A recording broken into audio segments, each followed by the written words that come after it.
Network Entertainment. This episode of Tunay Na Rider is powered by Castrol.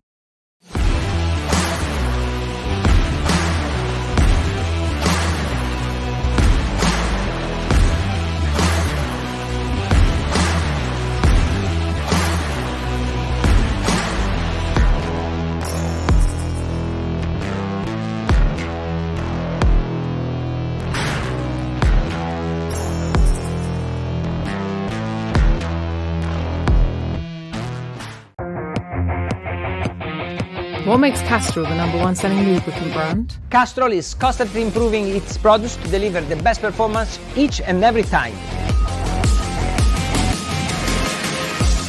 It's down to Castrol determination to continue to improve their products, which make the best solution for all scooters and motorcycles. The world's #1 selling lubricant brand for two-wheeled vehicles, trusted by MotoGP teams. Hello, Hello. Mr. Johann Zarco.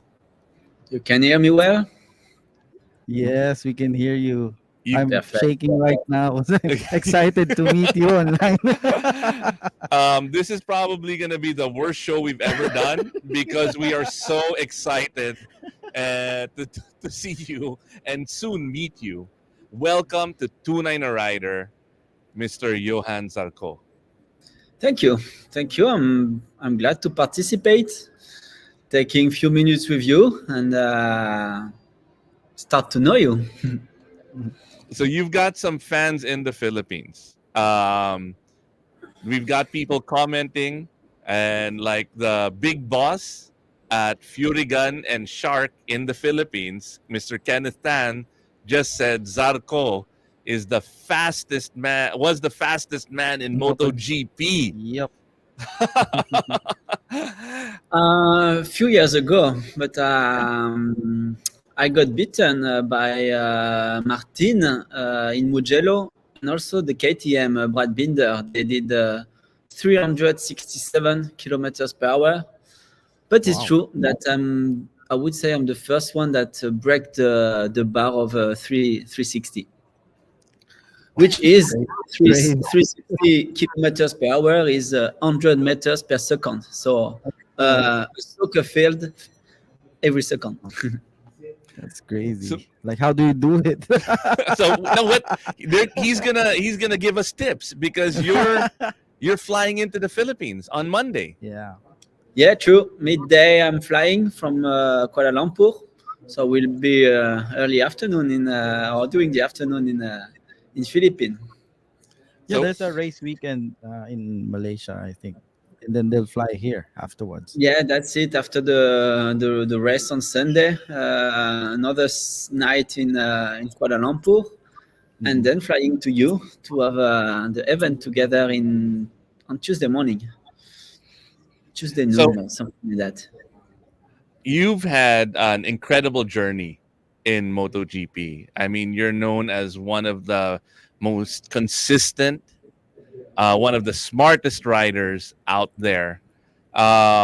It's been an incredible journey. Can you share what it felt like to win? In MotoGP, because this is kind of it's a small group in the Philippines, really, who are diehard fans of Mr. Johann Zarco. Yeah. I And- won and- only one race, but at least I won one, which was very important. I hope to win some others because as long I'm competing in MotoGP, I can keep the wish to win. And but I'm quite glad when I look back to the career and see that since 2017 I'm racing in MotoGP and I'm fighting for podiums since 2017. I got 1 year that I could not really, I miss it and I could not perform. And this year is also for podiums target, not the good one yet, but because we are building kind of a new project with Lucio, which is and I'm enjoying, and it's clearly true that I'm now a rider with experience, but I feel that I'm still learning many things. So I see that this experience will still help me a lot for the next years. So Mackie won race recently. It was a fun race, an endurance challenge over the weekend. But the Yeah. thing is, he did 3 minutes on a 2-minute track. Do you have? He has some questions and he needs advice to get No, better. it's a beginner's luck. I won the podium. Unfortunately, I wasn't doing any track riding, but my teammates were very good. So you're talking about skills, racing, and technology. So Johan, as someone known for pushing the limits on the track, what's the most essential piece of tech on your bike that you rely on during a race? I think what gives us the security are the tires. That's maybe the main things where because it's the between your bike and the tarmac, what is the contact is the tires. So that's the main things that would give performance plus security. But then uh, you need the power, but to control the power, you need brakes. And I guess brakes are also important. Don't miss any turns. And the work of the mechanics are one of the most important things to have a safe bike, because a bike going at more than 300 kilometers per hour. So naturally, you go on the bike, you open the throttle, Yeah. pushing, and 300 are coming kind of easy. But then when you realize that there is a turn, then you realize that you're going fast, and you need to have the bike acting in a good way to stay on it. Yeah, that's right. You have a powerful bike, so you need powerful brakes as well. So, Mackie, what are the areas that you had a hard time with? Maybe you can get it. This is the first and only chance you will have to get tips Yeah, I know. to improve your riding from a From Johan, champion, right? from Johan. So take it. Well, actually, I just want to know some mental preparation that you do before the race. And do you have any routines, particular routines that you want to share to me as a beginner racer? As a beginner, but still something I do, finding a reference point on track, which is important, because you get a reference, like a place where to brake, maybe 100 meters before the turn, or 50 meters, or 150 meters. There are some lines on the track, but if it's a small track, there are not lines for the distance of the brake, but there is always some references with some tires on the wall, or different colors on the floor, on the tarmac. And these are references that you have to use to make a base for yourself. And if you can be a beginner or a professional, you need a base. And from this base, if you are clever, I hope you are, then you grow up step by step, and you feel, okay, now I'm feeling comfortable on this area. Up, I push a little bit more, and then I push always a little bit more, and that's the way you can improve. If you are very far and you don't know why, take Mhm. references on the track and make it like a method, like boom, boom, you build it. Oh, yeah. And there will be always some riders that they can do it like this naturally, but there are not many in the world. So it's better to build it by yourself, and then you will reach um, a conven a good level. I mean, a level that will make you feel good. Oh my God, I feel so. I feel so happy. So we have a question here from the watchers with us. Rod Chua asks, "What's the? Can I show the question? What's the most technical track you've ridden, and you really need skills to go fast?" So that's his question. I would say Austin in Texas, America. America, That's the yeah. track where and me, I've been struggling a lot, and I think it's a very technical track. It's quite fast, but there are some very slow turns and many changing directions. So you really need everything to go fast here. Yeah. And yeah, I would say Austin in Texas. Then so other tracks that every track has some particular points. But Yeah. yeah, if I have to choose one, I would say Texas. Okay. So I have a quick question to follow up to that. In the whole world, you've ridden everywhere. What is your favorite MotoGP track and why? I enjoy a lot Barcelona because it's the track very close to France. There are many French people coming here. All the south of France is going to Spain in Barcelona because it's very close to the border. And I got very good result there in my previous years, like from the Moto3 to the MotoGP. So I was telling Barcelona, and now I'd like to tell also Australia because I won there. But Yep, even in few, GP. few weeks, Congratulations. thank you. A few weeks ago, I didn't win, but I did a race. I finished in 12th position. Could fight for the top 10. And the pace I could hold during this race was amazing. Every riders were so fast in that race. And going fast in Australia is something special because the track is very, very fast. And the turns, you have turns at more than 200 km per hour, which it's quite, you have to hold your breath to do it. And the place, you are on an island next to the ocean, which is just the view, you are speechless. Awesome. So we've got a good friend of the show, David Jeffries, got a question regarding gear, right? Do you have any advice on like the safety gear or what you need to do to be a safer rider on the track and on the road? Mm,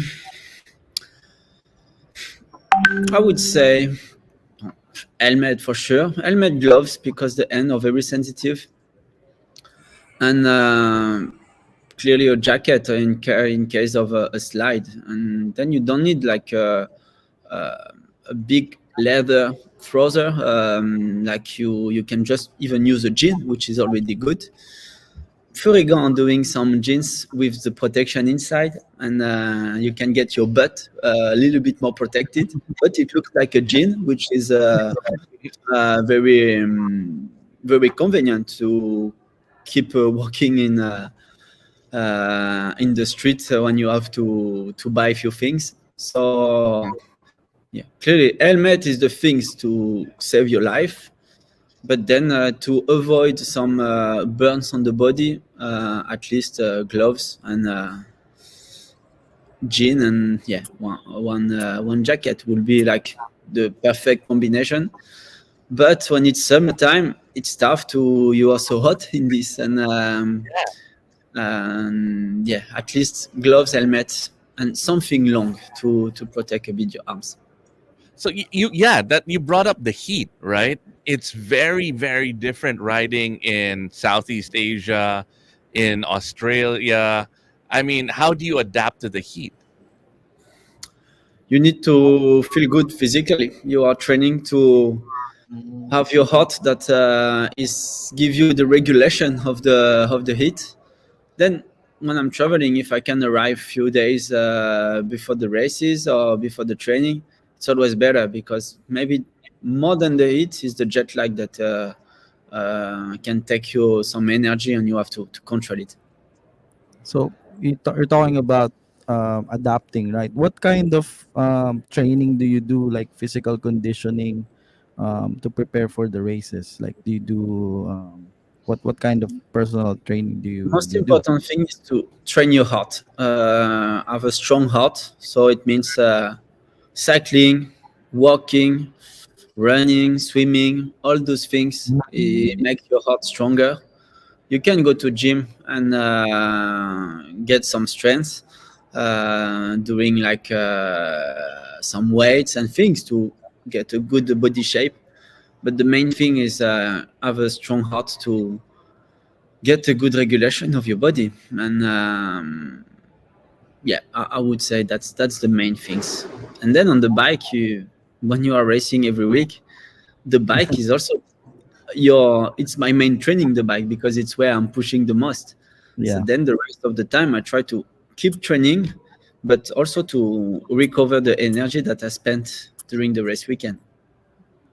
We've got a great question from one of our good friends, Francis Alegre. What has been the most challenging moment in your racing career, and how did you overcome it? Most challenging moments, clearly, when I stop with KTM, when I say I will yeah. not race anymore in 2020, so it was 2019 that time. And then KTM told me, okay, if you don't want to race with us for the next year, so don't even finish the season with us. Stay home, and you don't need to finish the season with us. And that moment was strange, because it was a feeling that now I will not race anymore. And I had 2 races at home, and then I got the chance from Lucio that his rider Nakagami was having surgery on the shoulder, so he told me, you can do the last 3 races with us. I did. I even missed 3 races. Yes, I missed 3 races, and I could do the last 3 races of the season. And that has been the moment where I could switch from I'm not racing anymore to I'm racing again. I showed that I still have the capacity, and in that time I could not go to Honda, straight to Honda, so I got the opportunity from Ducati, and end of 2019 up the career keep going till now. So the second to the penultimate question, because we've got Lucio coming in. And this is a great question because you're coming in on Monday. You're flying into the Philippines. Is it your first time in the Philippines? Yeah. So we've got a question from Big Sugar, who's excited to see you. Can we put Big Sugar's question up? So what is it you enjoy? How important is fan interaction for you? Because he's researching, because he really wants to meet you. And what do you enjoy most about connecting with your fans, especially the ones looking forward to meeting you in the Philippines on Tuesday? Thank you, Castrol. During the Castrol event, it sometimes can be a bit difficult because there will be maybe many people, and I will have things to do. But I will be there for the fans, so I will have time. But can be a lot of people. If there is a really big fan that want to catch me up, I think he has to wait me at the airport in the afternoon, which maybe I think I will land around 2 p.m. or 3 p.m. So he can just check the flights coming from Kuala Lumpur. And in that moment, I guess he will be the only one or few people will wait for me there, but there will be not too many people. So when there are not many, I can take the time for them. When there are too many, I cannot take the time for all. So most of the time I do few, but then I have to escape. And I have a good example from today. We are at the hotel where there are most of the riders, and in the lobby there are many fans waiting for you.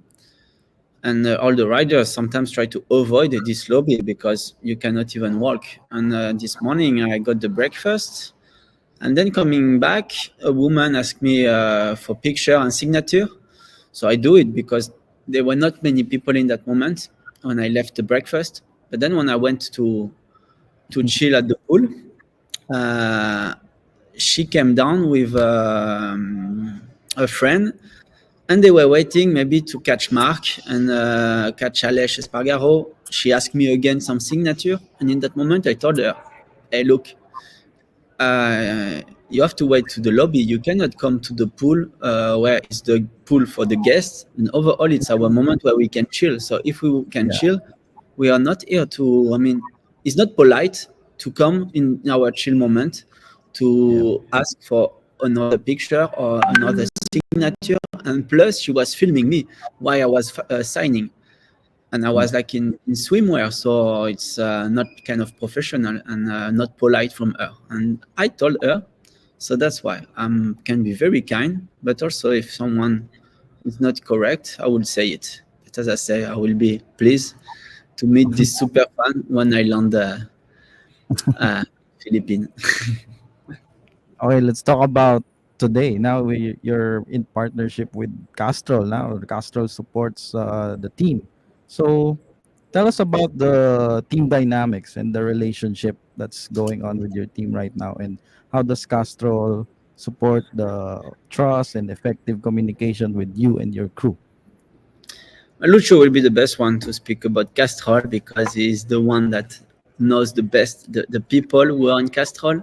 But what I can discover from my first year with them is that it's clearly a partner that has been with Honda since so many years, almost every year, and it's a historical brand, and they are still developing a lot to try to perform and get the best result. As we say, the main thing is for security, I would say, can be the tires because it's the contact between the bike and the track. But then you need the engine. You need the engine going fast. You need the engine finishing the races. Look at Yes. Lucio is there, and Hello. and that's the work that Castrol is doing. More than just being a sponsor and a sticker on the bike, they are developing a lot. And the MotoGP is a laboratory to test things, and we have everybody together. The mechanics also, by working on the engine on the bike, they can give a feedback to Castrol sometimes. So this is the final question, and we ask it of all of our guests, including Mr. Lucio. I see on the side. Yes. What is your definition? Our show is called Tunay Na Rider, so it means authentic or real rider, right? So what is your definition of a Tunay Na Rider? 2-9. Tunay Na Rider, a real rider, an authentic rider. Look at that, he must be good looking. Now I would say You have in front of you, guys. need to be get a lot of motivation. Motivation is one big things. Interest in how to get better, and need to have the brain working well because there are many information to take in consideration. Wow. Focus. And wanting to improve. And good looking. That's it. Good looking. And good looking, and good looking. All right. Sorry, Mackie, you're not a Tunay Na rider. Okay, thank you so much, Mr. Johann Zarco. Bye, Merci. guys. Thank See. you, Johan. Ciao. All right. So next With up, Lucio. We The next have- one, The next one. guys. Mr. Lucio Cecchinello. Yes. L, the C And the in R. the LCR. Wow. It's an honor to have you here on the show. Again, this is Castrol Honda Lucio Cecchinello Racing. And we have him on Tunay Na Rider. It is an honor. Thank you so much, It's a sir. pleasure for me. Pleasure for me because whenever I have the opportunity to share time with people that share the same passion is of mine, it's good. It's always good. So thank you for having me in your emission. So I heard from Fabio that you were in the Philippines just recently and you're coming back. What did you do in the Philippines? Actually, I have a former mechanic that worked for us for 14 years, and then he decided to to change his life. He met the love of his life, Felipe. Wow, okay. And then he moved to a small island 1 hour from Cebu. And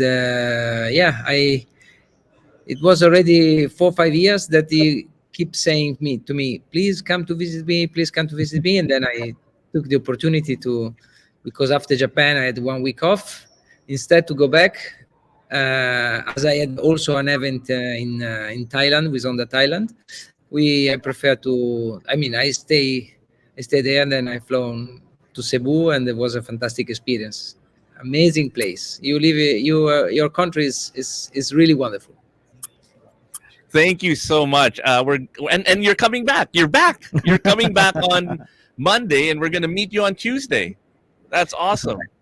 Correct. So we also heard earlier, they said you're also a pilot. Can you share that? Well, I mean, a lot of our friends who ride, right, are pilots, and they're incredible riders. So I'm wondering, what is the connection between flying and riding? None of us, we're not pilots. So, but what is it about flying and riding? What makes you love both of those things? Okay, so when you talk about pilot, I thought that you refer to my previous riding career, but no, actually you mean aircraft pilot. Yeah. Well, yes. I tell you the truth. About 10 years ago, our sponsor GV invited me to fly with him, because he owned 2 aircraft, and one small and one bigger. And then he said, "Okay, come to fly with me." And then I was pretty scared, and in that flight. But he kept saying, "You must listen to me. You must become an aircraft pilot, because once you will have even a small aircraft, it will be very useful to move around the race meetings around Europe." And then he was right. I follow his advice, and then step by step, I study. I took my fly license, and then I flown about 200 hours with an instructor. Is a lot, but to move around Europe in full safety, I had the chance to fly with an instructor for quite a long time. And then finally, I am flying to the race in Europe. I'm flying to the race meeting. Most of the time, I fly alone. Sometimes I fly with my colleagues whenever I can pick up them along the route. Wow, sounds great. So let's talk about racing. Okay, so can you tell us about the current partnership with Castrol, and the support of the team's performance, and what uh, what role the technical team plays on race day? Well, it's a really an honor for me to work with Castrol. Imagine that when I was a kid, Castrol basically already was the leading lubricant on the 2 strokes and the 4 strokes engine. And then now, after so many years keeping working with Castrol, for me it's is an honor. I say almost a dream, because it's a company, it's a brand, it's a lubricant that I always used during my racing career. For 15 years, we use Castrol R30, we use Castrol A747, we use Castrol TTS. We use many very important Castrol lubricants products. And then finally, we are partnering in MotoGP with Castrol since this is our 10th season. And this is an amazing opportunity for us, because Castrol is able to closely develop the lubricant together with all the engineers, with our engineers, and somehow it's the lubricant play a very important role in racing competition, because Yeah. the lubricant is about is about to basically provide performance, the best performance within the most highest mechanical protection.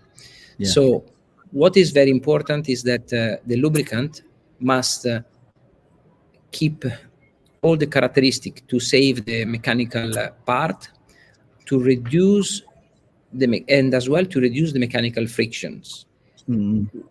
And it's very challenging, because when you want to reduce the mechanical friction, you have to use a lubricant that the characteristic of the lubricant are let's say more aggressive for the mechanical duration of the parts. But Castrol, within their experience, with their long experience, were able to develop a lubricant, not a lubricant, various lubricants that adapt to every type of engines. And imagine, we have a 1000cc engine that are able to develop over 300 horsepower, that revs over 19,000 RPM, over Yeah. 9,000 RPM. And we are able to use an engine with Castrol lubricant over 2,500 kilometers, which for a MotoGP engine, 2,500 kilometers at full power, it's an amazing goal, an amazing achievement. So we are very pleased to work with Castrol. So, Lucio, managing a MotoGP team must have incredible challenges and incredible pressure. What Yeah. has been the most defining moment for you as team principal, which is so different from you as a rider, right? Yeah, it's different. It's very different. What was your most challenging? What challenged Do you? you have riders fighting with pit crews? how do you manage the Not enough dynamics? good coffee in Listen, Malaysia. that's a never-ending story, guys. That's a never-ending story, because the rider always are complaining the technicians, and technicians, engineers, mostly. I don't want to say they complain about the rider, but they believe that the rider can go faster. So there is always some spicy talks between them. But let's say that. Being a rider, I had the pleasure to race for 15 years in my motorsport career at the lowest level. I mean, I did 10 years in the World Championship, but in the 125 class, never in the MotoGP. MotoGP is another level, another characteristic, another category.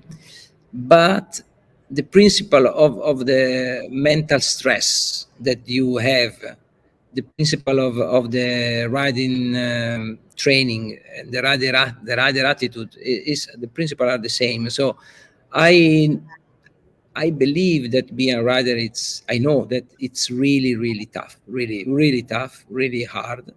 And I have a lot of respect for them, for all of them, including the less competitive rider. However, I would say that the most challenging moment as a team manager is when you have to face, let's say, the interaction with all the technical suppliers, trying to convince them that we need to raise the bar. We need to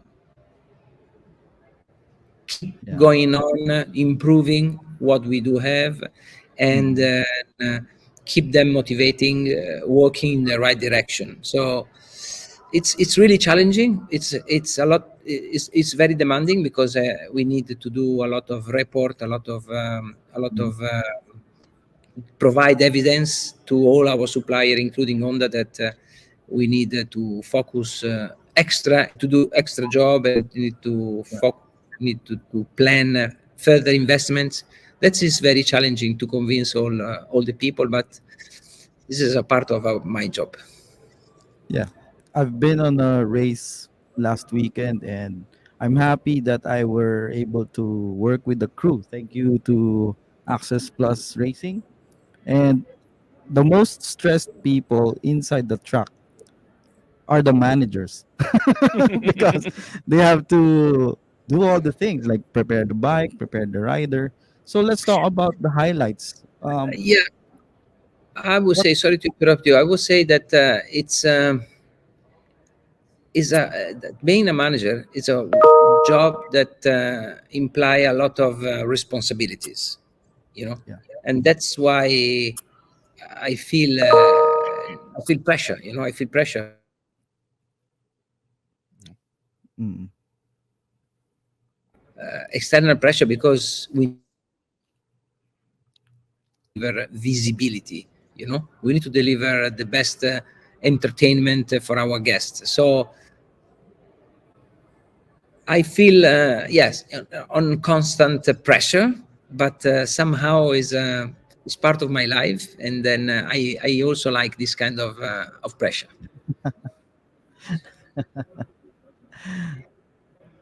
Iwa. Yeah. So I mean, what we'll see you in a couple of a few nights sleep. You were in the Philippines.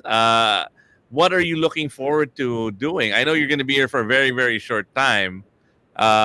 Is there anything you're looking forward to? Meeting fans? What do you want to find out? Is there any food that you want to try?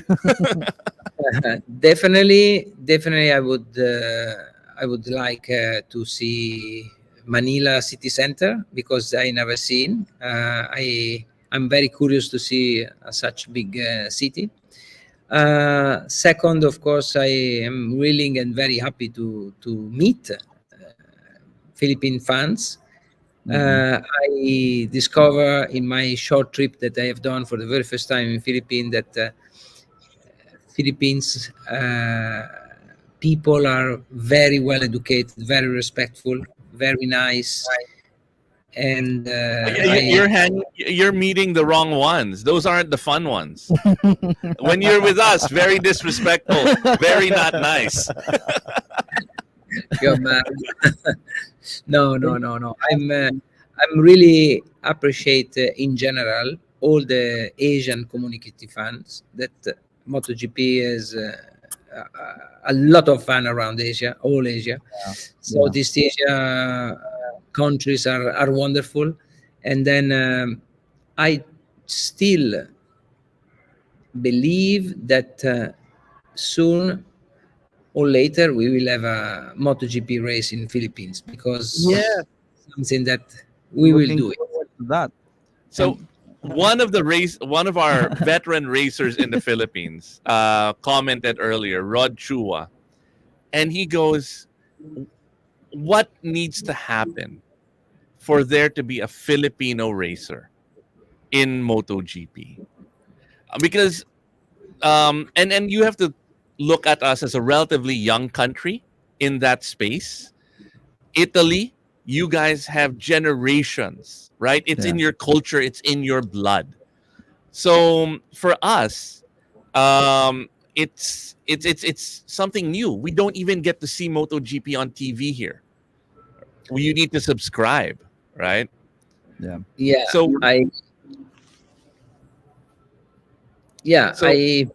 I believe I got your question. Of course, I believe that we in Europe, especially in Italy and Spain, we have a big tradition of motorsport and also motorcycle racing, because of the presence of different race tracks, with the presence of different sports cars manufacturers, motorbike manufacturers, and then of course the environment, the racing environment is well established in Italy and as well in Spain.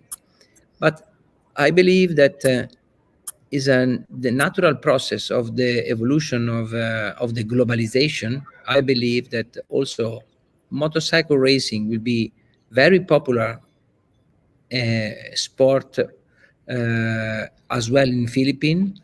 I believe that we will need to build a couple of more racetracks in Philippines, and then from there create with the motorcycle Philippine National Federation, create the fundament, create the basement for create like Underboon Cup, and then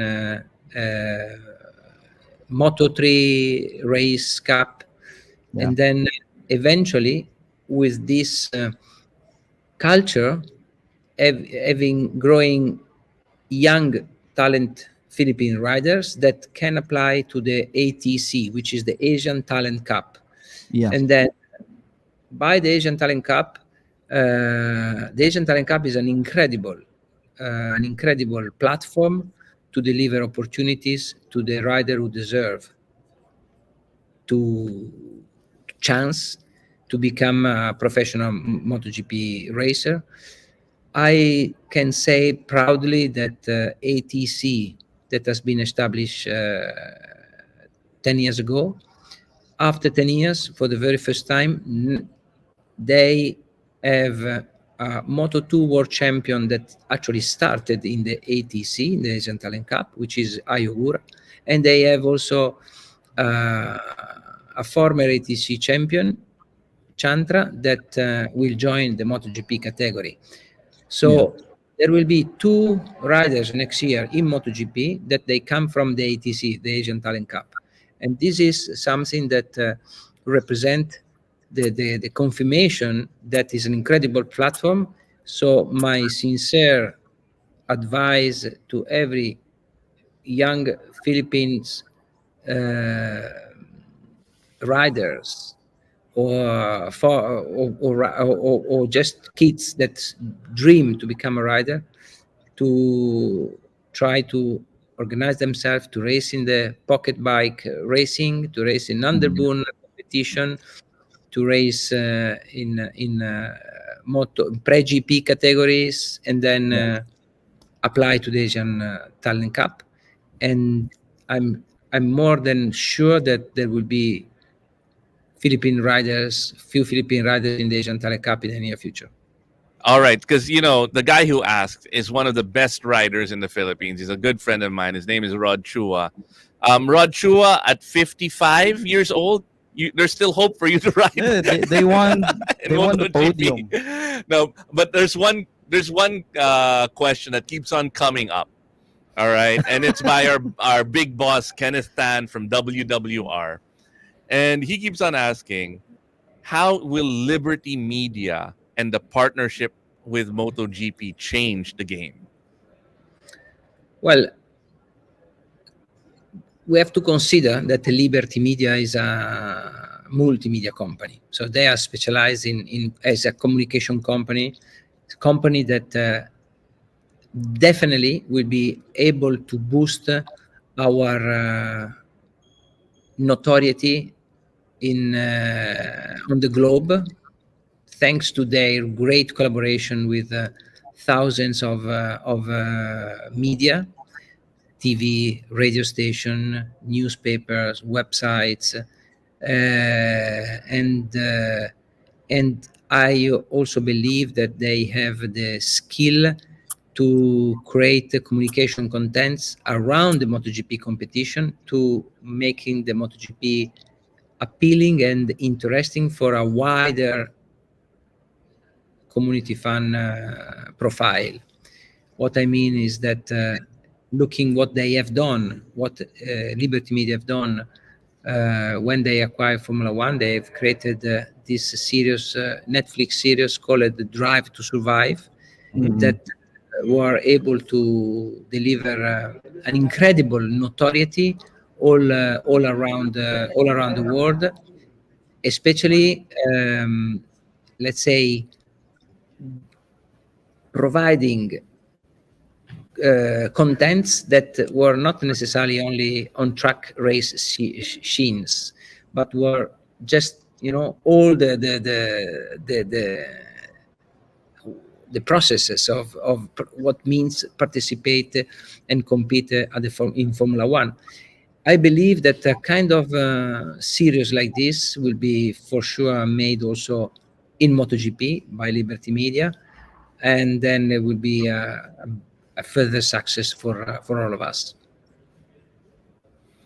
All right. I guess Yeah. Mackie, go with the. Do you have another question? Yeah, I just want to mention that we have a lot of young racers here in the country, like McKinley Kyle Paz, who participated in, I think, Moto 3, and we also have Alfonso Daquigan, is an ATC rider, and Troy Alberto, FIM World Super Sport 300. So we have a lot of talent here, and I agree that I think we just need to create exposure for motorcycle racing in the Philippines. So again, Lucio, this is probably the most difficult question of the night. You were pointing at Johann when we asked this question of him. Now you have no one to point to. Okay. You can say having a pretty face. Yeah. So you also have a pretty face. So what is your definition of Tunay Na Rider? What is an authentic rider for you? Go. I pretty much agree with the same definition of Johann Zarco, because there are not many other way. I mean, you have to be driven by a very big passion. Definitely, you have to be really passionate about what you're doing. You have to be clever. You have to use your brain, because in reality, it's a dangerous sport. It can be a dangerous sport, but then, you know, the focus, the mental wellness is very important to keep some margin of safety for you and for the other riders. I believe that also the rider, very good rider, has to be fast, but I like to say fair, because many times we see riders that are beating other riders, maybe exceeding in aggressivity, and then creating crash or unnecessary injury, you know. So I believe that it's very important that a rider is also fair, you know, so able to understand the limit of the what is, you know, sports competition, and then exceed from the sport competition, from the principle of the sportive competition.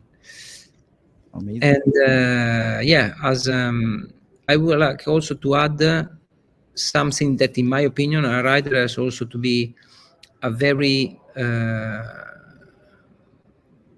somehow has to be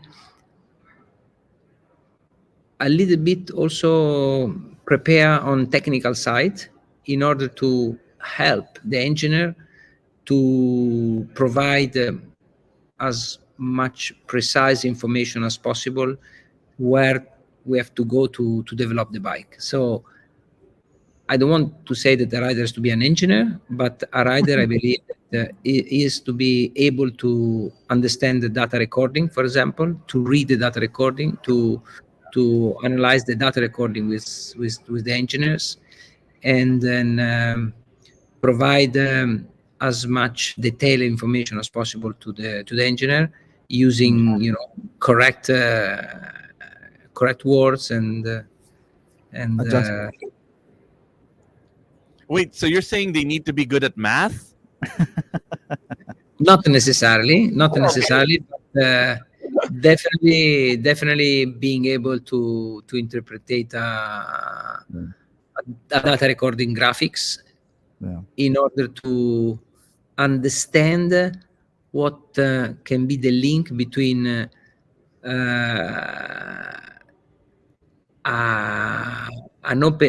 different way to open the throttle and how much time you gain in terms of tenths of seconds, Yeah. So To be more faster. It's Yeah. all about precision and being able to communicate and care about these details. Correct. And believe me that most of the top MotoGP riders are working very hard on track, but also working very hard on the pit garage together with the Yeah. engineers. Yeah. Have, So, That's quick the last question. no, can I just have one quick Is it okay question? if we have asked one more question? I know your time is incredibly valuable, but this is, we're gonna take our shot. Somebody's asking it in the comments. So in this season, MotoGP, who do you think will win, Pecco or Martin? Oh, wow, that's a good question.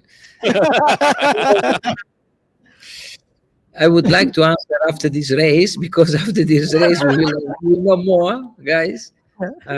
It will be really, really challenging, really nice. I think that everything can happen. Everything can happen because the 17 points Shark Eye 3. Be bright, be safe. ahead. It's a quite good Yes. advantage for Martin, but it's not really very much, because we have we have 2 sprint race and 2 main race, so we are talking about more Few more than points. more than 75 point to be distributed. So it's something that is interesting. It's really interesting what will happen. I think what I have seen lately, that maybe, to answer your question, maybe Martin has a slightly more chance, maybe, because I feel that he's in the right position, because he's in the attacking mood, Yeah. So yeah, I think that Martin, maybe this time, this maybe can be easier. This year, yeah. Gino disagrees. All right. So thank you so much, Lucio. We're looking forward to seeing you next week and having a deeper conversation, and to show you not all Filipinos and Asians are nice and respectful. Thank you for being on Tunay Na Rider. Okay, I will prepare myself. Thank you so much, guys. Thank you. Thank you Ciao. so much. Ciao. Ciao. The opinions of podcast creators, hosts, and guests are not necessarily reflective of the official stance of the Pod Network Entertainment, its hosts, or other network programs. The content created by the people behind the podcast is personal and not meant to harm any religion, ethnicity, group, organization, company, or individual.